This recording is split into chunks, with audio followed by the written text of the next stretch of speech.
저희 연구원의 자랑인 보건사회 연구와 관련된 보건사회 연구 개관지와 관련된 이 행사에서 이런 무게 있는 말씀을 드리게 돼서 처음에는 굉장히 기뻤고 잘 할 수 있겠다, 잘 해야지라고 생각했었는데 이제 과욕을 부렸다라고 하는 참회를 하면서 준비를 했습니다.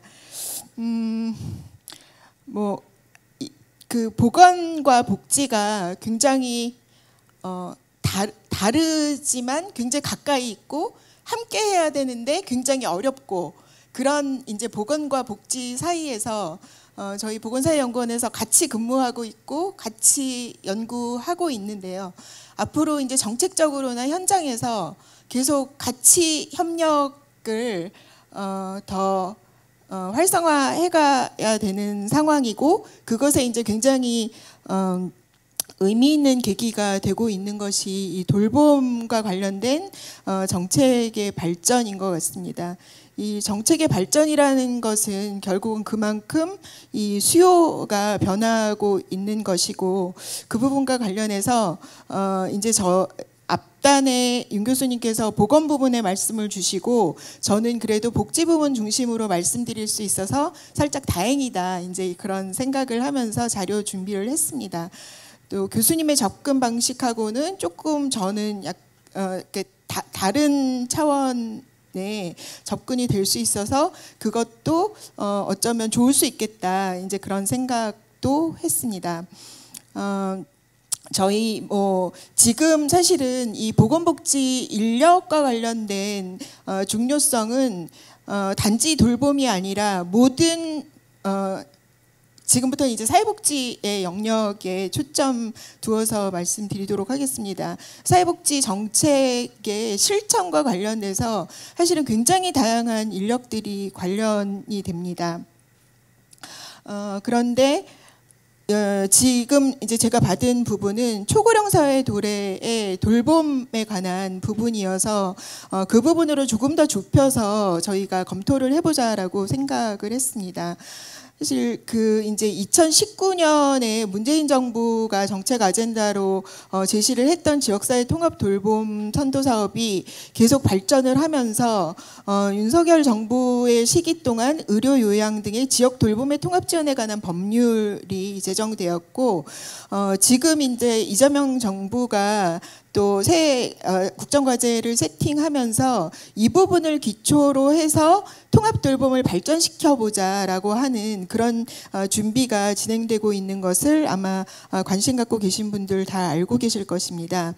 이러한 과정에서 저희가 이제 노인 장기요양보험제도라고 하는 2008년부터 이제 고령화 대응을 위한 제도로 만들어낸 이런 부분, 이런 제도가 이제 저희가 사회적 돌봄 체계를 만들어가는 그런 첫 발걸음을 떼었고 그리고 10년쯤 후에 그 지역사회를 중심으로 이 체계를 조금 더 넓게 통합적으로 마련해보고자 하는 시도가 이제 준비되고 있다라고 보시면 될 것 같습니다.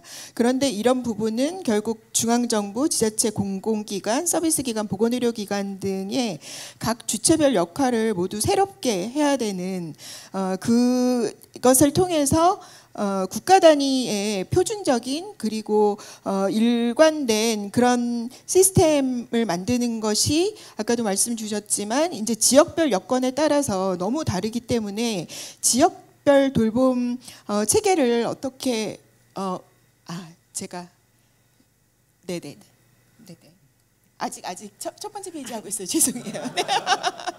기계가 작동을 안 하는 줄 아신 거죠? 예, 그런 이제 배경을 갖고 있습니다.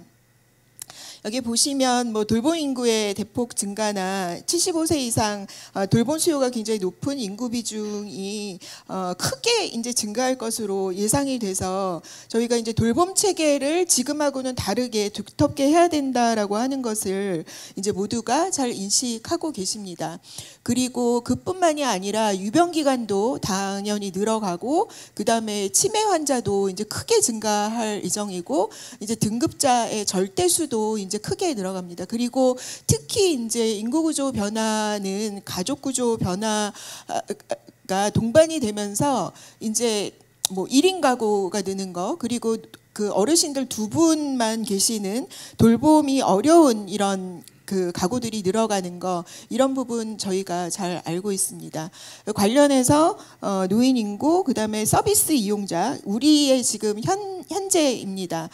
장기 요양 서비스나 아니면은 맞춤형 돌봄 서비스라고 해서 지자체가 국고 매칭으로 하는 사업이 있는데 관련한 이제 중점 대상자 서비스 이용자가 한 5만 명으로 그렇게 집계가 되고 있고요. 이제 요양병원에 20여만 명 정도가 지금 계시는 상황입니다.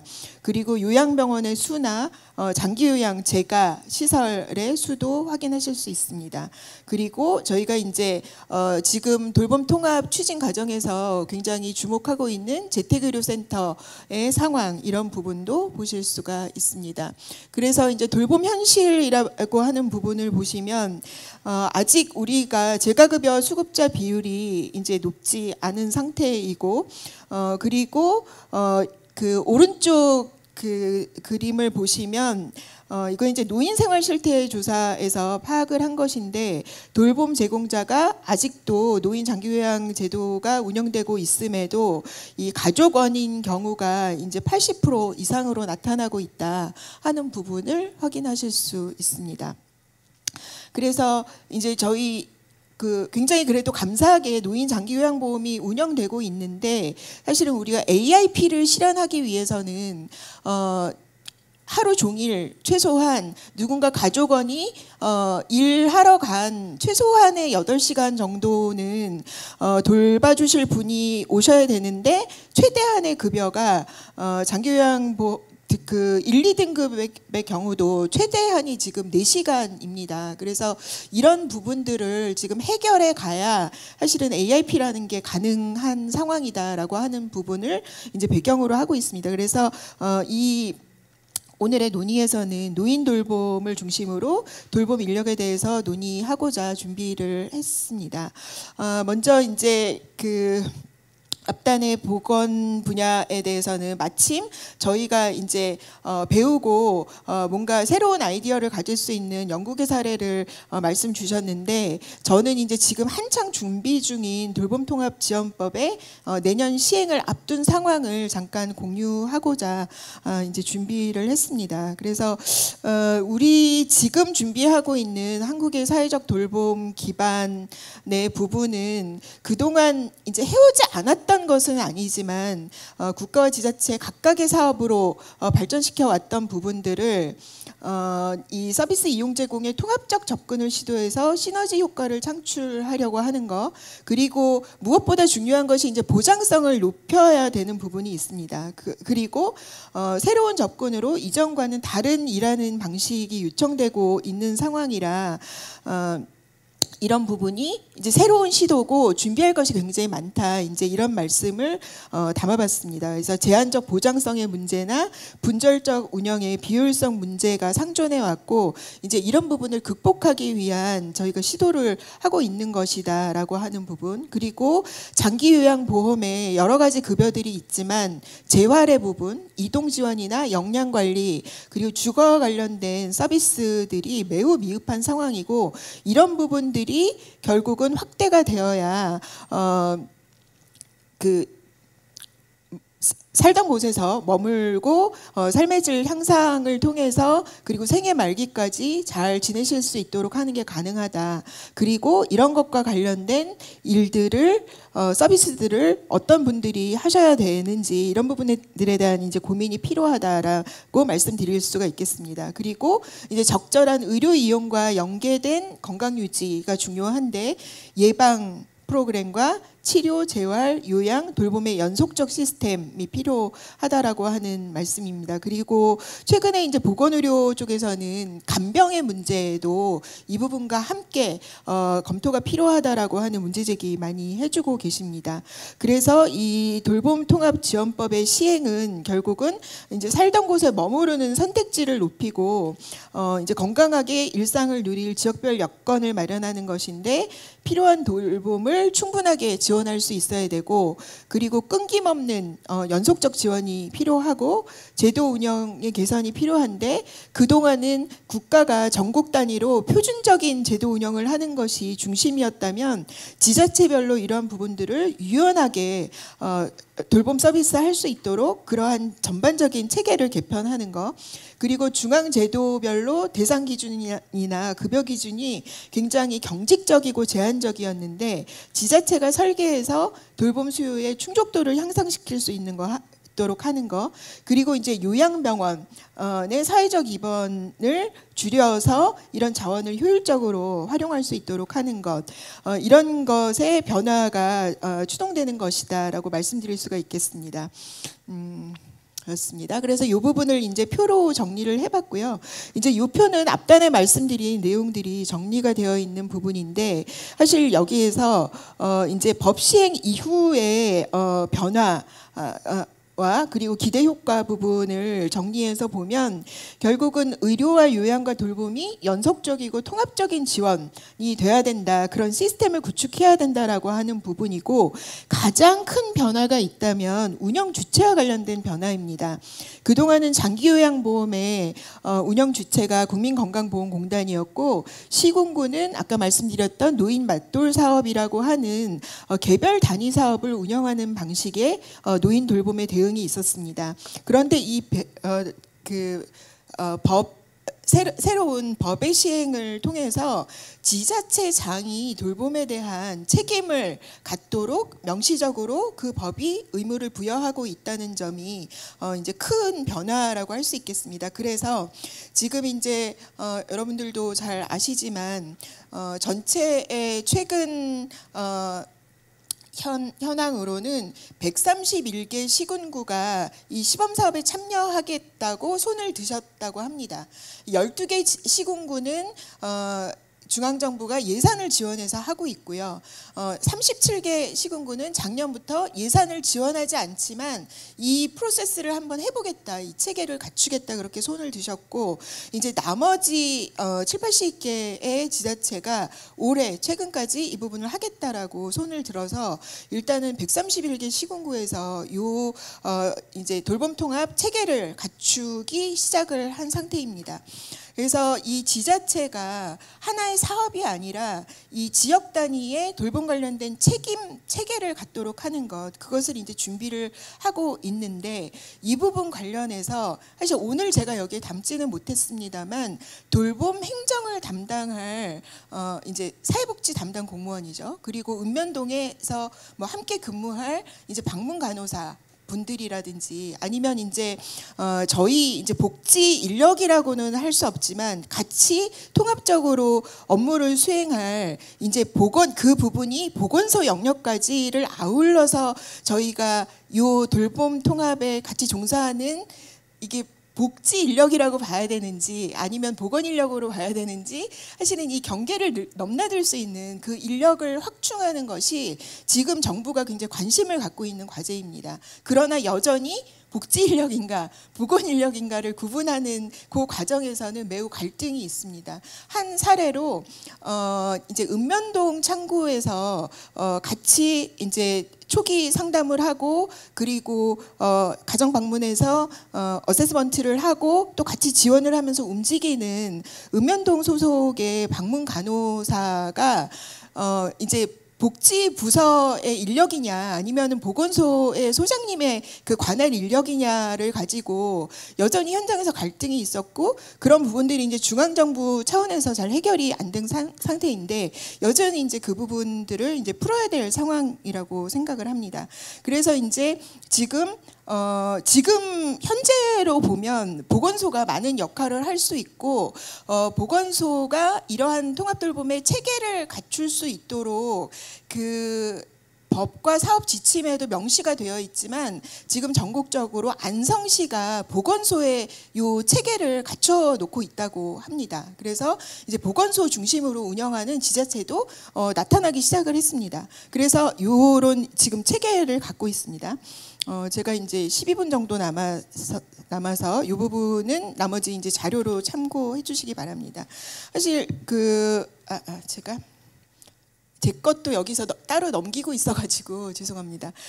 이제 세 번째, 어떻게 보면은 오늘 인력을 보자고 말씀 주셨기 때문에 이 부분이 이제 메인이라고 할 수 있겠는데, 요 이제 지금 현재의 통합 돌봄을 발전시켜 갈 수 있는 굉장히 핵심적인 인력들을 보시기 위해서는 이 장기 요양 부문에 종사하는 인력이 누군가를 눈여겨 보시면 되겠습니다.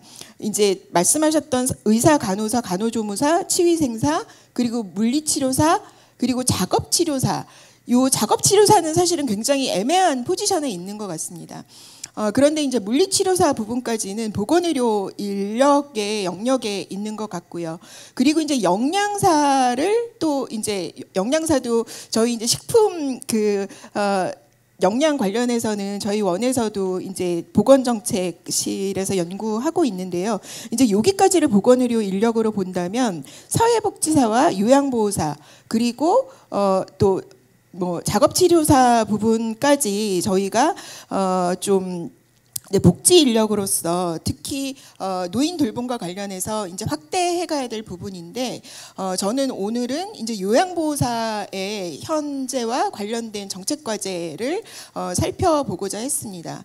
지금 이제 직접 대면 서비스를 하는 그런 돌봄 인력의 이제 대표적인 부분이 요양보호사라고 생각을 합니다.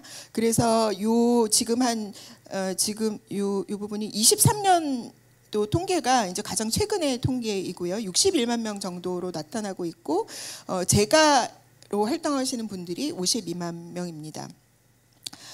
그래서 방문 기간 평균으로 보면 한 이제 35명 정도가 계시고요.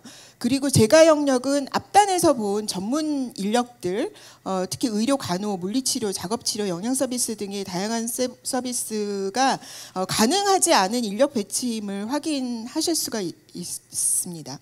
그리고 이제 노인 돌봄의 직무라고 하는 부분을 제가 정말 살짝만 여기에 담아봤는데, 앞서 윤 교수님 말씀하신 대로 우리가 돌봄의 정의, 그리고 범위, 이걸 협의로 보느냐 광의로 보느냐도 또 사람에 따라서 굉장히 다르고, 또 영국처럼 이제 선진복지국가에서 이제 많이 발전되고 확대된 소셜케어의 영역과 우리가 지금 보고 있는, 어떻게 보면 아직은 협의의 노인 돌봄, 이런 부분들의 이제 뭐라 하나요? 약간 제도의 발전 수준이나 우리의 사회적 인식 수준에 따라서 이런 정의도 달라질 수 있는 것 같은데, 이런 부분을 저희 보건 부분과 사회 부분이 같이 해서 조금 정의하고 넘어갈 수 있을 것 같습니다. 그런데 이제 NCS의 직무를 살펴보면 이 정도로 정의가 되어 있다라고 하는 것을 이제 보실 수가 있습니다. 그리고 자격, 직급, 교육, 훈련, 보상 체계 부분을 살펴봤을 때, 이제 자격 취득을 위해서는 320시간의 교육 과정이 있는데, 이제 이 시간 등의 투자 수준이 낮은 편이라고 보고 있고, 이 자격 취득 규모에 대한 관리가 굉장히 부재한 상황입니다. 그리고 이제 보상 체계 부분을 살펴봤을 때 시간제 수가를 기준으로 임금 책정하고 있는데, 굉장히 그 업무 강도를 반영한 가산이나 경력을 반영한 수당을 제공하고 있으나, 그러니까 최저임금 수준이다, 이 부분을 확인을 하실 수가 있습니다. 그리고 최근에 이제 24년부터 복지부 시범 사업으로 선임 요양보호사 제도라는 것을 시행하고 있는데, 아직은 이제 굉장히 좀 미미한 편이고, 이 나름 이 직급 체계를 만들기 위해서 지금 이제 좀 정부가 준비를 하고 있다라고 하는 부분 보실 수가 있겠습니다. 그리고 입직 후에 역량 강화할 수 있는 부분도 굉장히 한계가 존재한다라고 하는 부분 확인하실 수가 있습니다. 그리고 이제 근무 시간 부분을 봤을 때요, 장기 요양 실태조사 결과를 보면 요양보호사는 다른 인력들에 비해서 월 평균 60시간 미만을 근로하는 경우가 이제 32% 정도이고, 나머지 전문 인력들과 현격한 차이가 있습니다. 특히 이제 방문 요양 재가 기간에 종사하시는 분들의 경우는 그 비중이 근무를 적게 하고 계시는 부분이 굉장히 이제 높은 상황임을 알 수 있습니다. 그것이 이제 어떻게 연결이 되냐면, 여기 그 이제 사회복지 종교직 돌봄 서비스직의 구인구직의 연도별 변화를 보시면 특히 그 돌봄 서비스직 같은 경우에 구인 인원은 32만 명인데 구직 인원이 30만 명입니다. 그러니까 자격증 소지자가 굉장히 많은데 그 모두 여기에 참여해서 일할 그런 유인이 굉장히 낮은 그런 상태다라고 하는 부분을 확인하실 수 있습니다. 그래서 이제 구인 배수가 돌봄 서비스직이 점증하고 상대적으로 크게 높아서 사업체가 인력 구인이 굉장히 어려운 상황이다. 이런 부분이 이제 점점 심화되어 왔다. 이 부분을 극복해야 될 지금 굉장히 중요한 과제다라고 하는 부분을 확인하실 수가 있습니다. 구인난을 보여주는 또 다른 조사 결과를 보면 노인 요양복지시설업의 경우에 구인의 어려움이 전체 사회복지 서비스에 비해서 굉장히 높고 왜 어려웠냐라고 했을 때 취업 지원자가 없었다라고 대답하는 응답이 절반을 넘었습니다. 그래서 지금 이 미스매칭의 문제가 정책적으로 정말 빠르게 대응해야 될 부분이다라고 보실 수가 있습니다. 그리고 이제 임금 수준 앞서서도 잠깐 말씀드렸는데 전 산업 대비 48.5% 정도에 불과하고 전체 임금 근로자 중에서 저임금 근로자 비율도 24% 정도로 타 직종에 비해서 상당히 높은 편입니다.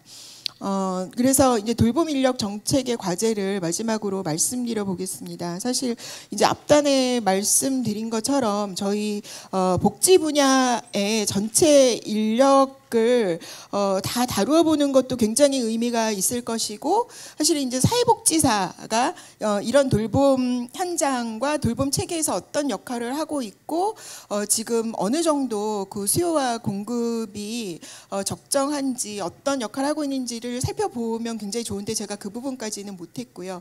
그래서 이런 어떤 전반적인 상황을 봤을 때 사실은 전체 아마 산업군 중에서 가장 그래도 증가가 높은 그 직종은 사회서비스 산업군이 확실한데 그래도 이 안에 이제 질적 측면에서 보면 너무 해결해야 될 부분이 많다라고 하는 것을 확인하실 수 있습니다. 특히 이제 여기 보시면 방문 돌봄 종사 인력을 중심으로 향후에 한 67만여 명의 일자리 창출이 기대된다라고 고용정보원이 전망을 한 부분이 있습니다.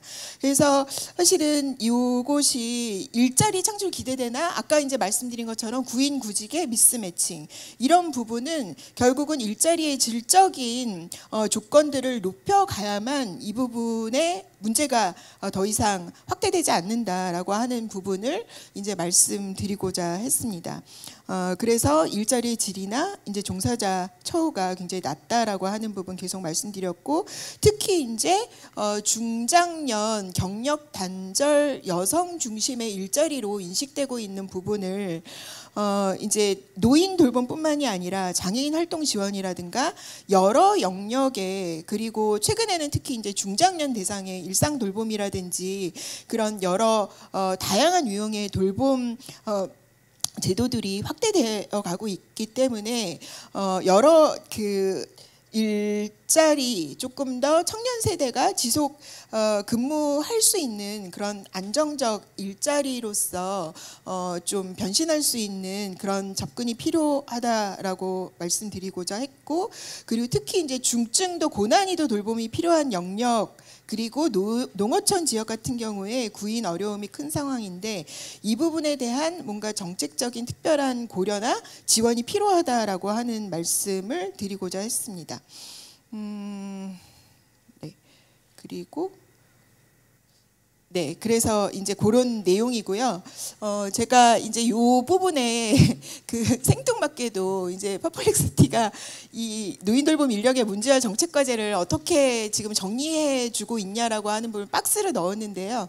제가 이 생성형 AI를 접하게 된 게 지금 몇 주가 안 되는데 제가 어떤 내용을 준비할까 막 고민을 하다가 여기에다가 이거를 질문했더니 너무 제가 생각하지 못한 부분까지 여기에다 다 담아주는 거예요. 근데 대체로 볼 때 다 정확해요. 이 부분이. 그래서 매우 자존심이 상했습니다. 자존심이 상했고 이 여기서 제안해준 부분을 제가 이제 뛰어넘고 싶었는데 뛰어넘지 못하고 그냥 저는 부분적인 거를 그래도 얘보다는 잘하고 싶다라는 그런 마음만 가지고 그 준비를 했는데 여기에 이제 보시면 이런 부분도 있어요. 과제에서 청년층 유입 방안 마련, 장학금 지원, 직업 체험 프로그램 운영, 해외 인력 도입 검토. 그런데 신중한 접근이 필요하다라고 하는 것까지 그 우려사항을 여기다 담아주고 있거든요. 그래서 제가 하고 싶은 부분을 훨씬 뛰어넘어서 여기서 이제 이야기를 들었기 때문에 그래도 같이 공유하고 싶어서 담아봤습니다. 그리고 특히 이제 다음 부분에는 돌봄 로봇이나 ICT 기술을 활용한 교육 이런 것도 제가 생각하지 못했던 이 단지 이 관련된 그냥 기술을 활용하는 것이 아니라 직접 서비스로 이 부분 관련해서 뭐 이 관련된 이제 교육도 하고 훨씬 더 이제 넓게 고민하고 있구나라고 하는 부분을 확인할 수 있었습니다. 이제 마지막으로 제가 1분 정도 남았는데 마지막 정리하겠습니다. 그래서 핵심 돌봄 인력의 고용 조건을 개선하는 건 저는 이제 굉장히 시급한 부분이다 생각을 했고요. 특히 이제 지금 노인 장기 요양 체계 안에서 고난이 돌봄에 대한 적절한 보상을 강화하는 거. 그래서 오히려 이제 이 크림 스키밍이 있기 때문에 이런 부분들의 돌봄 깊이를 개선하는 거 필요하고, 그다음에 경력 보상을 체계화하는 거, 그리고 이런 것들을 지금 완전히 시장화된 장기요양 기관들에 대해서 정부가 좀 일상 점검을 강화하는 거 중요하다라고 말씀드리고 싶었습니다.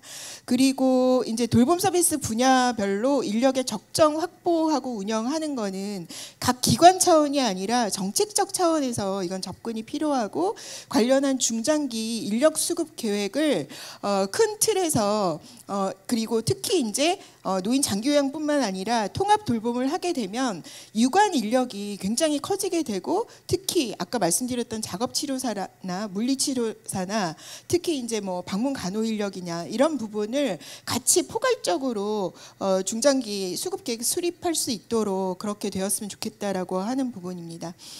그리고 정말 마지막인데요. 돌봄 서비스 인력뿐만 아니라 이제 사회복지사, 간호사,